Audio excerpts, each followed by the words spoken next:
নিজের স্বামীর পরিচয় জানার পরেও নিজের পরিচয় জানিয়ে দিল তটিনী পরশুরামকে। হ্যাঁ, মুখার্জি বাড়িতে পরশুরামকে নিয়ে যায় তটিনী। রেডি করে বলে, চলো আমার সাথে তোমাকে একটা জায়গায় যেতে হবে।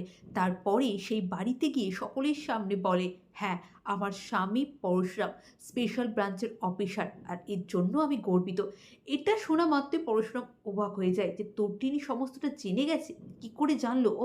তারপরেই প্রশ্ন করে পরশুরাম তটিনীকে, তটিনী, আমার পরিচয় তুমি তো জেনে গেলে, এবারে আমাকে সত্যি একটা কথা বলবে?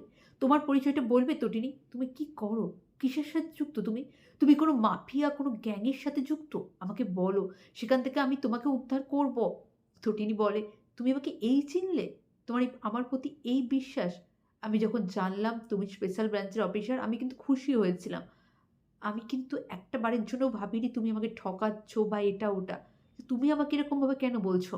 তুমি একটু দাঁড়াও, একটু অপেক্ষা করো, আজকে আমি কে সেটাও তুমি জানতে পারবে। তোমাকে আজকে আমি জানাবো, হ্যাঁ, তটিনী গাঙ্গুলি কে সেটা আজকে পরশুরাম তুমি জানতে পারবে। আমি জানি তুমি আমাকে গুলি করেছিলে না ওই ফ্লোর থেকে ওই দিন? আমি জানি, সবটা জানি। তারপরেই তটিনী নিজের ড্রেস, নিজের পুলিশ ড্রেস পরে পরশুরামের কাছে হাজির হলো। বলল, এই যে আমি এই কাজটা করি, আমি সিক্রেট এজেন্সিতে অফিসার।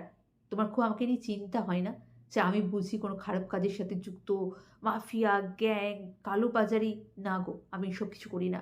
আমি আমার দেশকে রক্ষা করি। আমি আমার দেশকে রক্ষা করার জন্য সব কিছু করতে পারি। আমি তোমার মতনই একজন সৎ অফিসার, যার কাছে নিজের দেশ সবার আগে, সব কিছুর ওপরেই নিজের দেশ।